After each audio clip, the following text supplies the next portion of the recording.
daming tao. Sarap, this is si GL. First check up ni baby. First check up ni baby. Let's go. Init. Good morning. Kay Ma'am Sandra daw.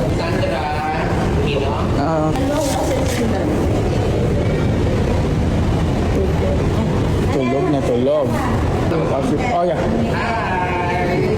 Sa mga video lang talaga kutipan. Sige, thank you. Mabili mo sa akin. Hello. Ayun, liwanag ng background ko. Gaya mo lang. Oh. First check up. Baby Marcos. Paarawan yan. Tsaka maliguan, oh. Sleep na sleep. Ganyan di ang pagpasok ay pag-video tapos dito.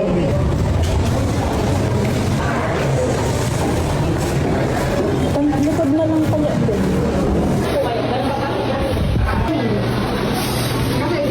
Kailangan pala may face mask. May face mask po kayo? Meron po. 5 po. Sige, pang dalawa. Init.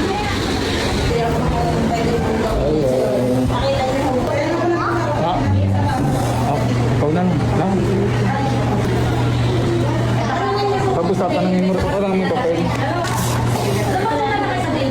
Kung may tanong ako, di ba babasahin ng ata yan? Kanyang tahi. Oo ma'am, kasi May ano po? yung tahi niya sa... Sino may tahi? Hindi, isa po yung kumbaga nung anak. Ito po ibabalik sa kanya mo lang. Okay, sige. Yun ang inisip ko, sabi ko, ba't pupunta kami dito? Pinanyoborn nyo.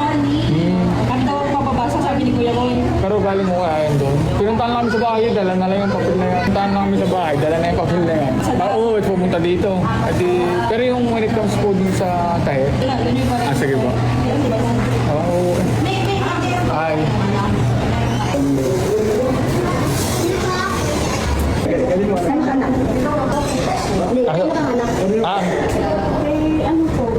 Tagatagkawan po yan? Hindi po yan tagtitsa. Opo. Ano nangyari? Di ba pinako-confirm? Confirm na to. Confirm na yan. Sa merkado na to galing, no? Sa merkado na kinuha. Ano na to? Confirm. Ay, genotyping sa merkado. So yun. Marami pa kami lalakarin today. Tara, sama lang kayo. Going back na. Doon sa explanation, hindi ko siya ma-explain kasi hindi man ako doktor. The findings lang na same traits as sa mga newborn baby. So kailangan lang ng vitamins, mga ganun proper. Normal process and procedure by the time goes by nga na lumaki ang bata si Baby Marcos. So anyways, yan, we're heading naman sa pagpapacheck up na yung misis. Siyempre, papacheck namin. Meron siyang konting mild pain na nararamdaman. So, yung sabi ng facilities naman tayo. Tara. Ay, tulog na tulog. Tapos na ang consultation ito. Yung mami naman, ipapacheck lang sa kanyang doon sa panganak. Siyempre kasi parang may nararamdaman pa siyang pain. Tingnan lang kung anong advisement, treatment, or ano ba dapat, or may need ba na inumin na gamot, mga ganun. Okay man yan. We're done na rin, check up ni Missy. So by tomorrow, balik siya for reseta at needed ng follow-up. Yun lang. We're heading naman sa Alamba. Hapon holiday pala sa Alamba. Yung transaction na gagawin namin yesterday is bumalik na din kami kagad pa uwi. Tara. FPIP, laging traffic. Yes, ma'am.